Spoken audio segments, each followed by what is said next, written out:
സൗദിയിലെ അൽ ജൗഫിൽ പുതിയ അന്താരാഷ്ട്ര വിമാനത്താവളം പ്രവർത്തനം ആരംഭിച്ചു. പഴയ വിമാനത്താവളത്തേക്കാൾ കൂടുതൽ യാത്രക്കാരെ സേവിക്കാൻ ശേഷിയുള്ളതാണ് പുതിയ വിമാനത്താവളം. പഴയ വിമാനത്താവളത്തിന്റെ ശേഷി 1,75,000 യാത്രക്കാരായിരുന്നുവെങ്കിൽ പുതിയ വിമാനത്താവളത്തിന് വാർഷിക ശേഷി 1.6 ദശലക്ഷം യാത്രക്കാരാണ്.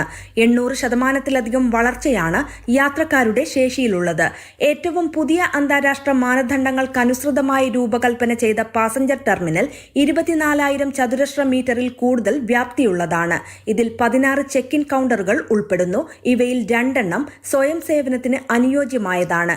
11 പുറപ്പെടൽ എത്തിച്ചേരൽ ഗേറ്റുകൾ, 5 പാസ്പോർട്ട് നിയന്ത്രണ പ്ലാറ്റ്ഫോമുകൾ, 648 പാർക്കിംഗ് സ്ഥലങ്ങൾ എന്നിവയുമുണ്ട്.